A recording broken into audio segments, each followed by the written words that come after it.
What's up, guys? It's Rico here, CEO of SourceFind Asia, co-host of the Made in China podcast, and the host of the SourceFind Asia YouTube channel. This is day 17 of the lockdown?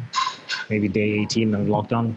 I literally haven't left my apartment in like 10 days. I need to change that. This is getting rough. For a walker now. No. I went out to the ATM right by outside the lobby like 3 days ago, whatever. Like that's the furthest I've gone outside. Sitting here with my co-host, B Rabbit. 8 miles. Oh, I'm just sweaty. Mom's. Happy birthday, yeah, man. So, Rico, everybody! It's Rico's birthday. Man. I didn't even think that. My birthday is next month, May 3rd. So I'm 27 for another month.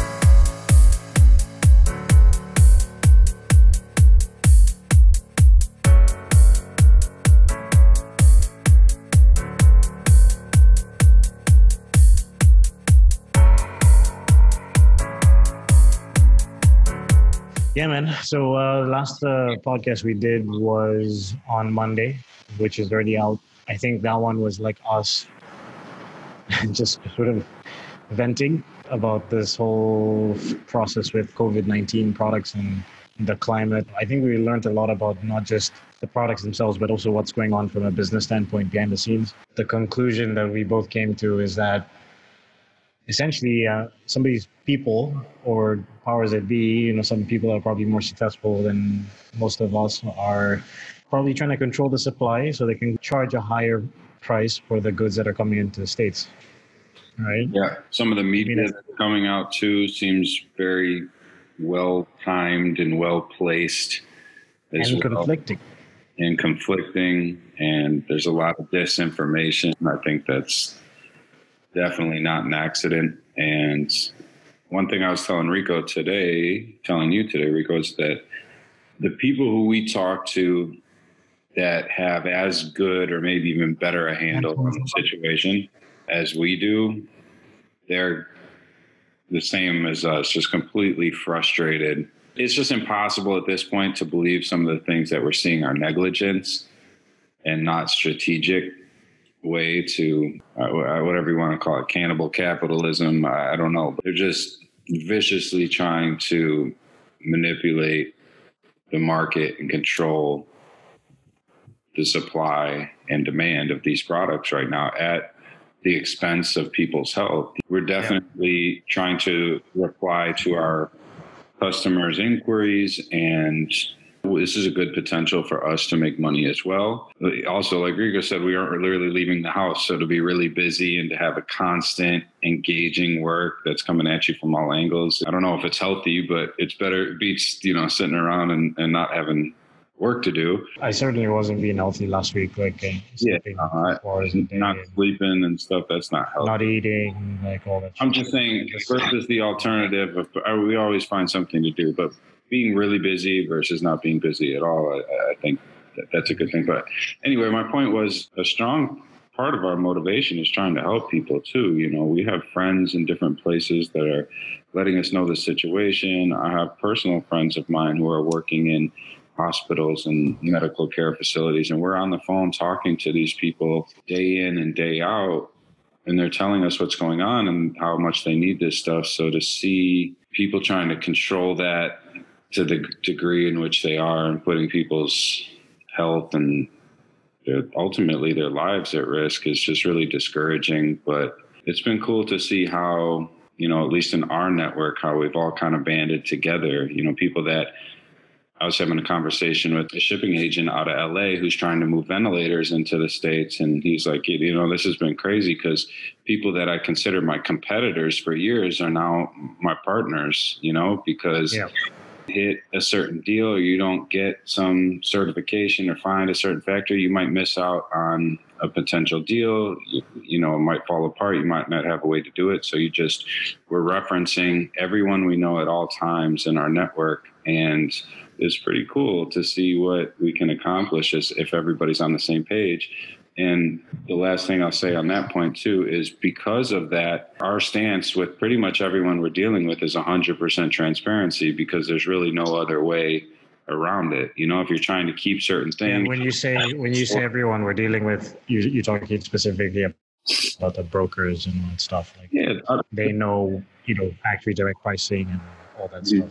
Right. Which is funny because it's ironic that we ended up going back to what we always do, which is showing people this is what it really is, and then just giving them real-time updates. And now it's a necessity. I mean, the biggest change that happened this week, besides the whole FDA KN95 story, which could also be rescinded tomorrow, the biggest change is that we actually got started on productions. Yeah. And you want to tell the story about the CPE medical gowns?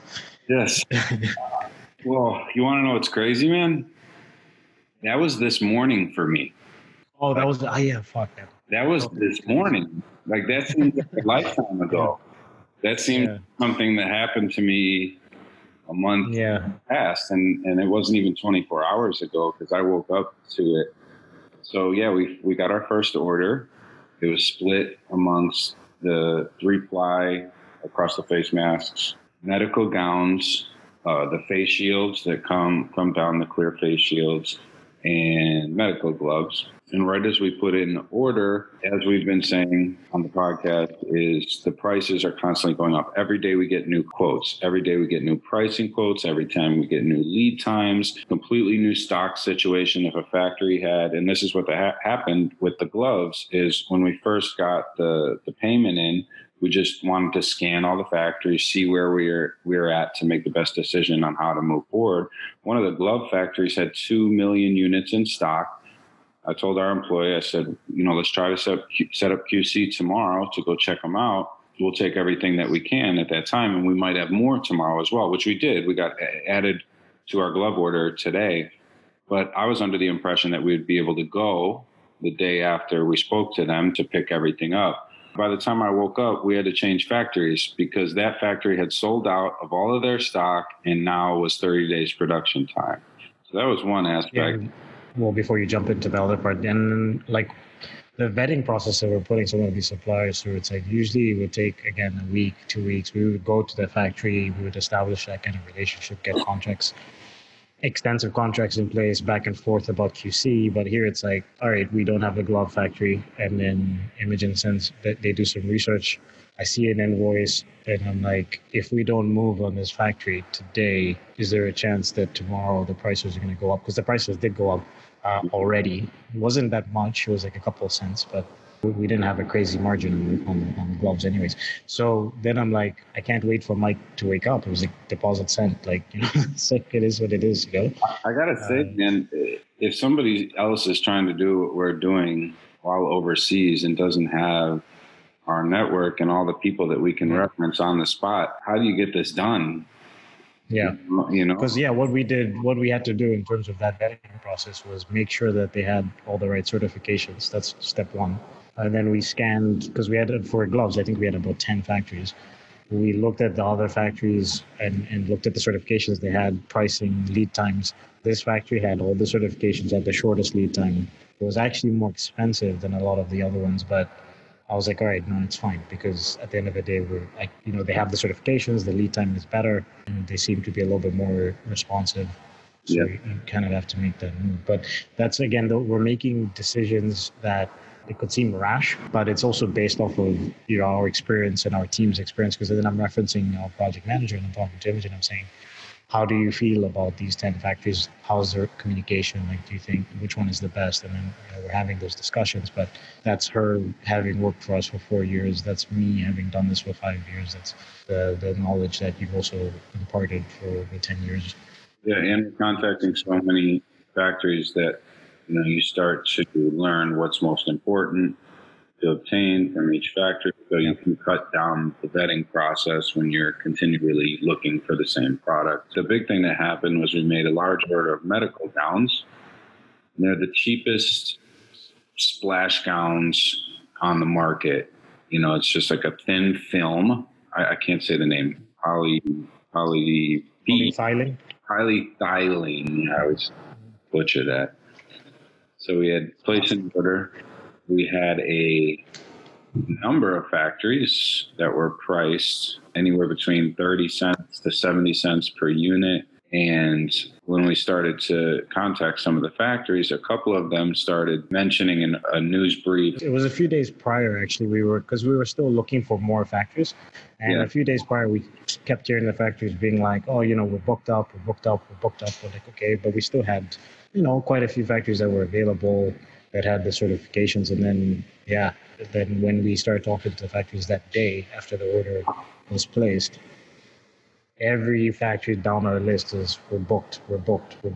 And I'm just like, what's going on? And not only that, but they mentioned some article or some new release, which has been a consistent throughout this whole process, is we've been getting this tidbit of information, whether it's on BuzzFeed or it's coming from the CDC or it's a Chinese CCP announcement. And you never know right off the bat if it's real or if it's true or if it's really going to affect the flow of business. So I saw that headline with the export thing, and I just kind of like, again, there's so much news going in. Yeah, just like, you don't know. Scanned it and then moved on. So one of our factories came back and said, these gown prices are going to increase exponentially. This law passed where you have to have a Chinese exporter's license or something of the like. It's kind of twofold. You have to have an export license for medical products, but you also have to be certified to sell medical products in mainland China. So if you don't have the Chinese certification to sell within mainland, you can't export. So pretty much as the day was unfolding, almost 90% of the factories didn't meet those restrictions. So that legislation just knocked out 90% of our available factories. And what those last 10% of factories did was they marked up the price somewhere between 400 to 500%. Our 30 to 70% price range went up to $4 to $6 in price in one day. So and the one factory that we've been building a rapport with and stuff like that, I think they were charging 60 when we went. Well, not 60. I think they were charging 40. And then when we spoke to them that day, they said, well, we'll still work with you, but we're gonna have to double to 80 cents, and we're gonna have to push you back 3 months. And then we were like, okay, that's not really acceptable. What if we paid more? They were like, okay, we can put you at the end of April for $1.60. So that's it's twice the price. Basically, they increased the price 300% or 200%, whatever. I mean, they're just take it or leave it, So and that was a good deal in comparison to the other factories saying $4 to $5. And that's one thing that's happening too that we're competing with, is people are trying to cut the line by paying a higher per unit cost. Mm-hmm. So, or at least they're offering that to us, hey, if you want to pay an astronomical rate, maybe we can get this done for you a little bit quicker.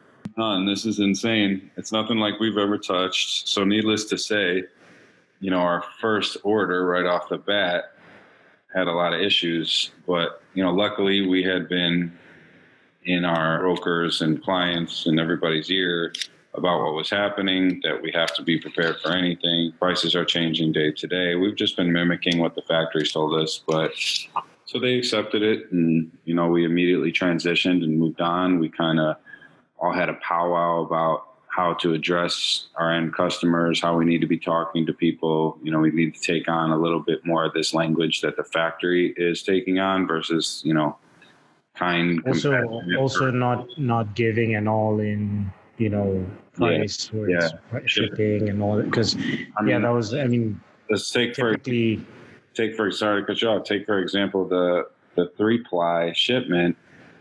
that we got yesterday, 1,000 RMB yesterday, 38,000 RMB today. That's a $2,000 price increase on the same exact shipment to the same exact location overnight.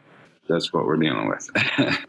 Yeah, that's the thing, is that all these rules that the governments are putting in place and stuff. It's like I told Mike, I was like, well, we basically just have to consider that every single product that we have, even the ones that we think are stable, are subject to some sort of sweeping law being passed, and then prices going up 400% the next day. We have to really make sure that when we're quoting people, or at least when the brokers are quoting, because they're the ones talking to the buyers directly, they're communicating this. Those prices are subject to change within 24, 48 hours.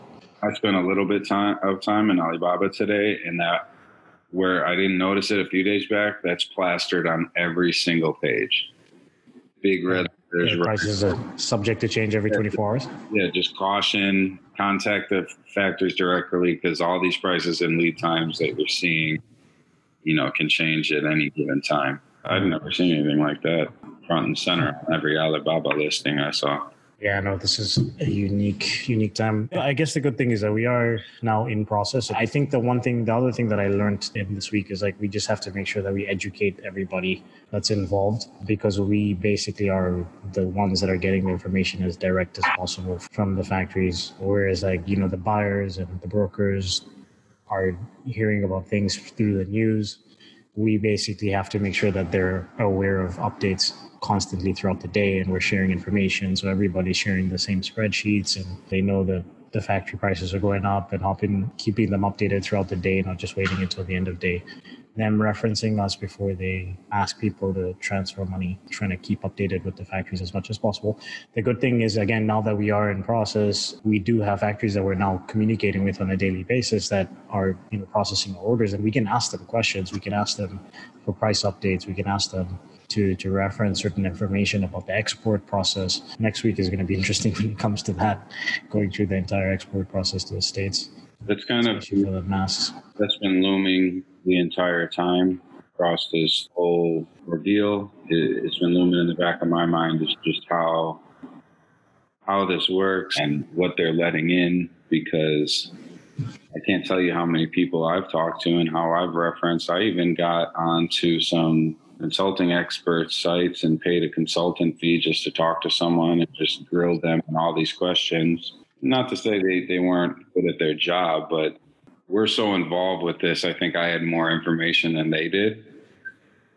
They could point me to some places at the FDA website, and that's also been a frustrating part. Is I know this is unprecedented demand and really tough situation in the States with all the people that don't have equipment, but the inability to get answers and, the clear disinformation that's being put out, it adds a lot of stress to it too, because you don't know, A, if China's going to take your stuff when you're sending it out, or B, if America is going to allow your stuff past the border. So, we've just been working as hard as we can to get these shipments prepared, get them prepared the right way.